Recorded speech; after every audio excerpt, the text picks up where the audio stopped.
Hello everyone, welcome to our channel Education Hotspot. So this video is for all IGNOU MA Sociology second year student. MSOE 1 की ये video रहने वाली है और यहाँ पे हम आपके कुछ इंपॉर्टेंट टॉपिक को एक फास्ट ट्रैक वे में रिवाइज कर रहे हैं.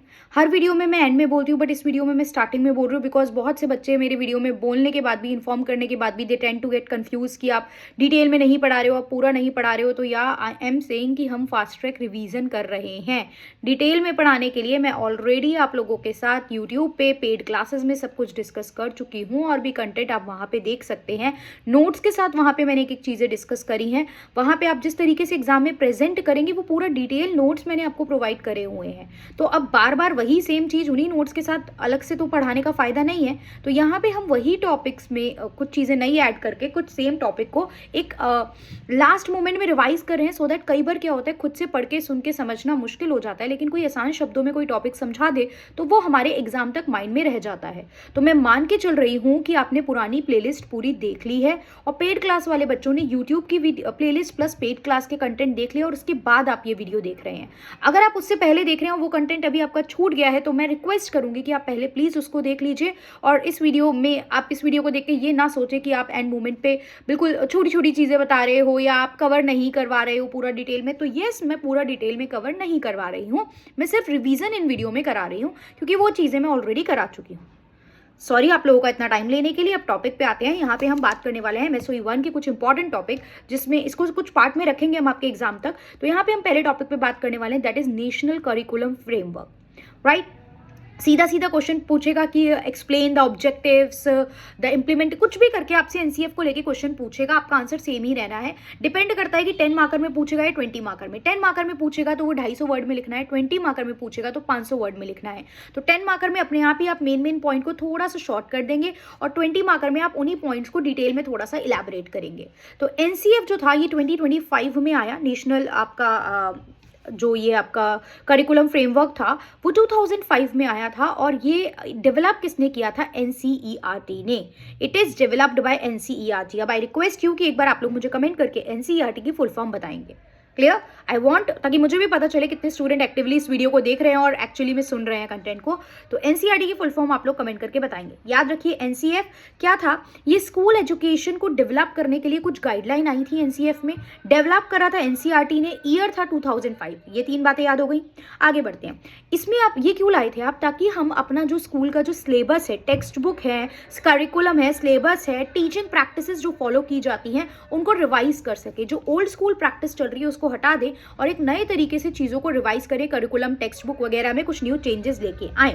अब क्यों था ये? इसके पीछे ऑब्जेक्टिव क्या था? वी वांट कि हम चाइल्ड सेंट्रिक पेडागोगी फॉलो करें. मतलब ऐसी चीज़ें जो चाइल्ड पे फोकस करिए, not what teacher know, not what जो टीचर पढ़ाना चाहता है. तो यहाँ पे हम एक कंस्ट्रक्टिविस्ट अप्रोच फॉलो कर रहे थे. हम चाहते थे कि जो हम पहले बिहेवियरिस्ट अप्रोच फॉलो करते थे, जो टीचर ने पढ़ा दिया, एक लाइक स्टूडेंट को रटा दिया, वही चीज़ यहाँ पे रहे. अब हम चाहते थे स्टूडेंट खुद से अपनी अंडरस्टैंडिंग बिल्डअप करे. हम जो रोट लर्निंग होती थी, रटा रटाया ज्ञान होता था कि ये लो 4 आंसर, ये रट लो and that's it, you write that in the examination और खत्म. नहीं, अब हम चाहते थे कि स्टूडेंट अपनी वर्ड मार्क करो, कहीं पे लिख लो शॉर्ट में जो मैं बोल रही हूँ, ताकि आप एनसीएफ के बारे में 10 पॉइंट कलेक्ट हो जाए और एग्जाम में आप बना के लिख सको. जनरल गाइडलाइंस थी फॉर एजुकेशन, आपकी स्कूल एजुकेशन की इंडिया में. 2005 में आया था, डेवलप करा था एनसीईआरटी ने.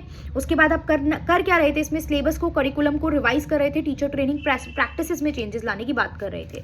फिर इसके ऑब्जेक्टिव लिखोगे तो ऑब्जेक्टिव में चाइल्ड सेंट्रिक पेडागोगी की बात की गई थी कि हम चाइल्ड सेंट्रिक पेडागोगी फॉलो करेंगे.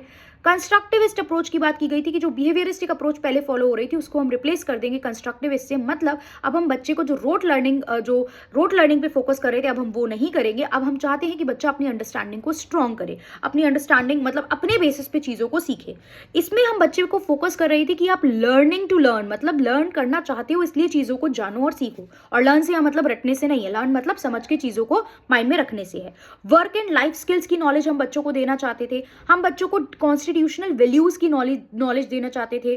कॉन्स्टिट्यूशनल वैल्यूज़ जैसे कि डेमोक्रेसी की बात हम बच्चों में इनबिल्ड करें, बच्चों में इक्वालिटी लाएं. अब जैसे कि फॉर एग्जाम्पल आपको क्लास रिप्रेजेंटेटिव चुनना है या मॉनिटर चुनना है, तो आप क्या करो? क्लास में वोटिंग कराओ. Voting is related to democracy. तो ऐसी कुछ एक्टिविटीज़ के थ्रू आप बच्चों को एंगेज करो जिससे बच्चों को पढ़ाई करना भी आसान लगे. तो यहाँ पे यही चीज़ थी. आप बच्चों को कॉन्स्टिट्यूशनल वैल्यू, नेशन इंटीग्रेशन, ये सब चीज़ें बातें करो, प्लस इंक्लूसिव एजुकेशन हो। Now what is inclusive education? कोई किसी भी वर्ड के साथ जब इंक्लूसिव आ जाता है, चाहे वो ग्रोथ हो चाहे वो एजुकेशन हो, उसका मतलब होता है कि आप बिल्कुल जो last level of the society है वहां तक उस चीज़ को पहुंचाने की बात कर रहे हो। तो जब हम एजुकेशन की बात कर रहे हो, मेरा एक क्लासरूम है, अगर वो इंक्लूसिव मैं रखना चाहती हूँ तो I want the participation of the student. ये नहीं कि टीचर ने बोला बुक बंद खत्म कहानी, नो, आप स्टूडेंट को एंगेज कराओ, स्टूडेंट को पार्टिसिपेट कराओ, तभी उनकी नॉलेज जो है वो इन्हांस होगी और पार्टिसिपेशन के थ्रू इंक्लूसिव एजुकेशन आएगी। प्लस आपकी यहाँ पे कोशिश थी, फीचर्स में हम लिख सकते हैं ये सब कि हम इंक्लूसिव एजुकेशन की बात कर रहे थे, plus we want the flexibility in curriculum, ताकि स्कूल्स या जो स्टेट है वो अपने अकॉर्डिंग भी चीज़ों में कुछ चेंज कर पाएं, कुछ इनिशिएटिव ले पाएं, कुछ न्यू वे फाइंड आउट कर पाएं टू टीच, जिससे कि एक प्रॉपर कंस्ट्रक्टिविस्ट अप्रोच फॉलो कर सके।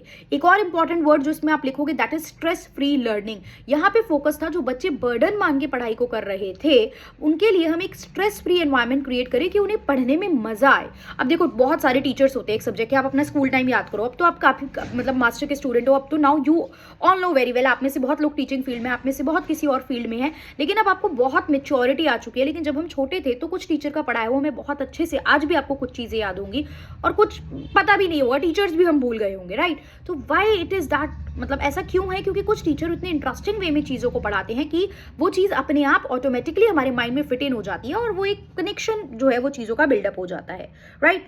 स्ट्रेस फ्री लर्निंग, जैसे हमारे एक इंग्लिश के सर थे, वो जब भी कोई कहानी इंग्लिश की सुनाया करते थे तो वो ही used to take the example, और वो अपने जनरली अपने पड़ोसियों की बात के थ्रू, अब आई डोंट नो उसमें सच्चाई होती थी या वो कहानियां बनाते थे, बट वो एक इंटरेस्टिंग वे में, और उनका एक बोलने का टोन जो था वो बहुत डिफरेंट था, तो वो चीज़ें माइंड में रह जाती हैं, राइट? हमारी एक टीचर थी जो क्लास 12th में हमारी टीचर थी, वो क्या करती थी, वो जब भी कोई चीज़ पढ़ाती थी, मतलब when ever she is explaining, तो वो राइट डाउन करवाती थी, मेक द नोट्स, वो बोल बोल के क्लास में नोट्स लिखवाती थी हमें।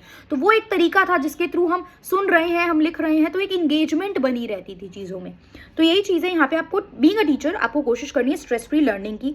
मल्टीलिंगुअल एजुकेशन पे आपको फोकस करना है, मतलब कि अलग अलग भाषाओं में। जैसे 3 लैंग्वेज फॉर्मूला की तो बात हमारी कोठारी कमीशन ने भी दी थी जब वो आई थी, और उसके बाद जो national policy on education I थी 1986 राजीव गांधी के टाइम पे, उन्होंने इस बात को फाइनलाइज भी कर दिया था, यस 3 लैंग्वेज फॉर्मूला फॉलो होगा। तो ये भी मल्टीलिंगुअल एजुकेशन की बात कर रहा है। प्लस अलग अलग फील्ड में एनवायरमेंट, जैसे मैं बोल रही हूँ डाइवर्सिफाई करिकुलम है, आप कॉन्स्टिट्यूशन की नॉलेज लोगे, नेशन इंटीग्रेशन की नॉलेज लोगे, तो यहाँ पे आप एनवायरमेंट एजुकेशन की भी बात करोगे। क्लियर?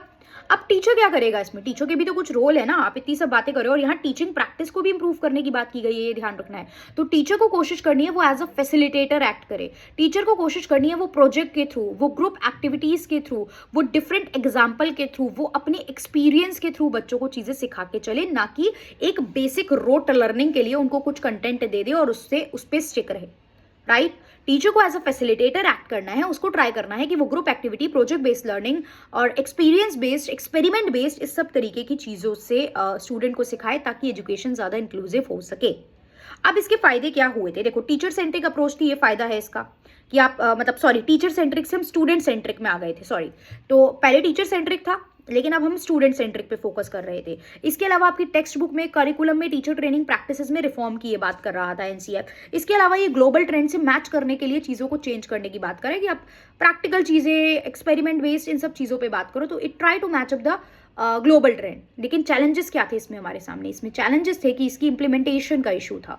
हाँ, और ये जो है वो टीचर सेंट्रिक से हटके हम स्टूडेंट सेंट्रिक पे आ रहे हैं, तो यहाँ पे टीचर एक बहुत इंपॉर्टेंट रोल प्ले करेगा। तो एक एफिशिएंट टीचर होना, एक प्रॉपर ट्रेन टीचर होना इज वेरी वेरी इंपॉर्टेंट। और ये आज भी हमारे एजुकेशन सिस्टम की ड्रॉबैक है, लोग कुछ नहीं बन पा रहे हैं तो टीचर बन रहे हैं। बहुत कम लोग ऐसे हैं जो टीचर बनना चाहते हैं, that's why they are being teacher, और ऐसे टीचर आपको यूट्यूब पे ही मिल रहे हैं, राइट? अभी आज की डेट में ऐसे टीचर हमें यूट्यूब पे ही मिल रहे हैं, बट स्कूल और कॉलेजेस में हम जाते हैं तो दे डोंट वांट, मतलब उनको एक सेफेस्ट वे लगता है, ईजीएस्ट वे लगता है। वुमेन के केस में 50%, मतलब मैं डेटा क्लेम नहीं कर सकती हूँ, बट काफ़ी वुमेन इसलिए कर रही है कि एक सेफ जॉब है, मतलब पूरा दिन नहीं लग रहा है, एक अच्छा खासा जॉब है, हम फैमिली को भी टाइम दे सकते हैं। तो बहुत सारी चीज़ें यहाँ पे इन्वॉल्व हैं और इसीलिए हमें बहुत ज़्यादा अच्छे और इफेक्टिव टीचर भी देखने को नहीं मिलते हैं।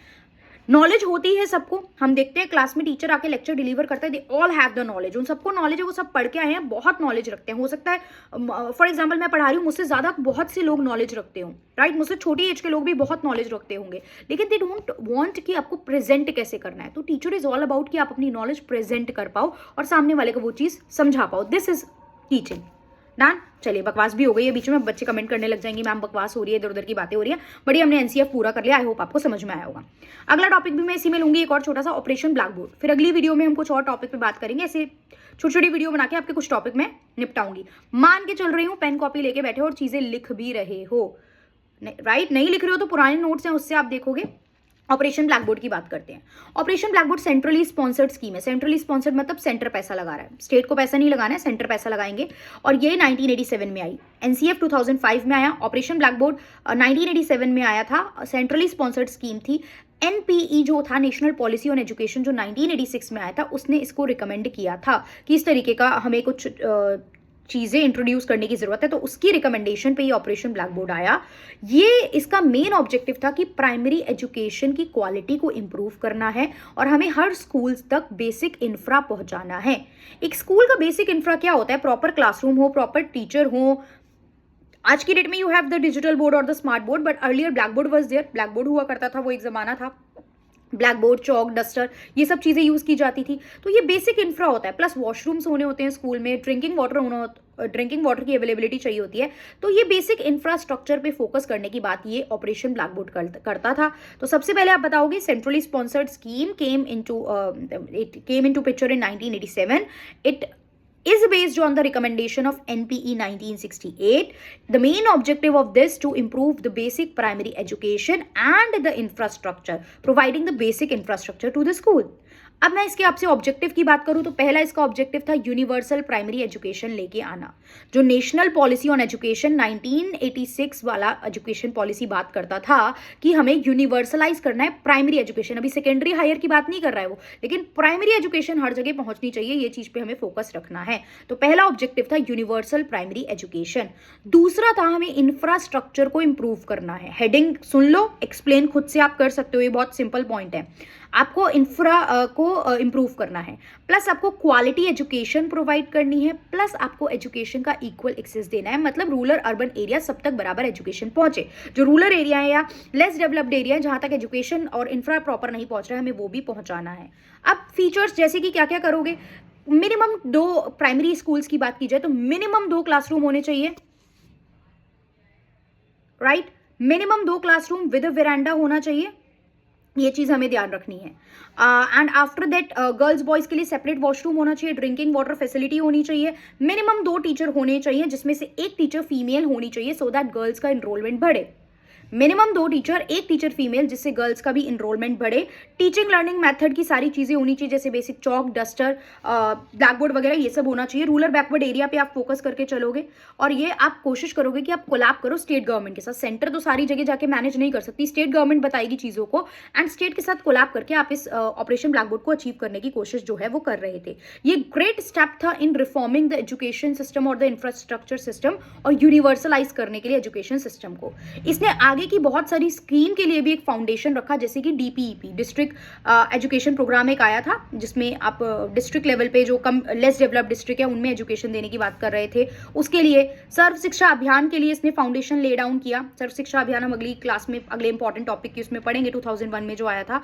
तो it led the foundation of all these. फायदे क्या हुए? बिल्कुल जो ऑब्जेक्टिव के साथ आया था वो फायदे हुए। Primary universalise primary education completely universalise नहीं हुई, बट या प्राइमरी एजुकेशन में इंप्रूवमेंट हमें देखने को मिला, यूनिवर्सलाइज की तरफ हम बढ़ रहे थे। इंफ्रा इंप्रूव हुआ, लोगों को बेसिक फैसिलिटी मिली, स्कूल में एनरोलमेंट इंक्रीज हुए। प्रॉब्लम क्या है? अगेन इम्प्लीमेंटेशन का इशू था। ये चीज़ आप देख सकते हो। टीचर क्वालिटी को मेंटेन करना was the issue, plus maintenance. एक बार चीज़ आ तो गई बट उसको मेंटेन रखना, ये भी एक इशू यहाँ पे चैलेंज जो था इस पर्टिकुलर स्कीम का, हमें इस इनिशिएटिव का देखने को मिला। क्लियर? एट लास्ट कंक्लूड करोगे तो लिखोगे it led the foundation of the other reform also like DPEP, district आपका प्रोग्राम ऑन एजुकेशन जो था 1990s में आया, और सर्व शिक्षा अभियान जो 2001 में आया। Clear? I hope it is clear. 2 topic हमने MSOE 1 के पढ़े और मैंने बहुत डिटेल में फिर भी बताने की कोशिश की है, बट हाँ नोट्स आपके सामने नहीं खोले बट पॉइंट्स बोले हैं। तो जो बच्चा लिख रहा होगा वो आराम से 20, 10 किसी भी नंबर में कितना भी इस पे कंटेंट लिख सकता है। 2 टॉपिक मैंने अभी आपको कराए हैं, यहाँ पे ऑपरेशन ब्लैक बोर्ड करा और हमने NCF 2005 कराया। अगली वीडियो में हम लोग सर्व शिक्षा अभियान और इसी तरीके का एक टॉपिक और करेंगे, और फिर आपकी जो पॉलिसी है 1968 की पॉलिसी, 1986 की पॉलिसी जो 1992 में रिफॉर्म हुई थी, और न्यू एजुकेशन पॉलिसी 2020, इस पर भी मैं शॉर्ट में आप लोगों से बात कर लूंगी। होप हेल्प हुई है तो प्लीज़ कमेंट करके बताएंगे that you are liking this और you need more videos like this. And बाकी कोई भी डाउट है तो भी आप कमेंट करके बता सकते हैं। पेड क्लास के स्टूडेंट ऐप पे भी अपने डाउट पूछ सकते हैं, व्हाट्सएप पे ग्रुप में होंगे, आप वहाँ अपने डाउट पूछ सकते हैं। सो येस, एग्जाम तक जो भी है आप लोग फटाफट से पढ़िए और अपने डाउट जल्दी से जल्दी क्लियर कीजिए। That's all, thank you everyone.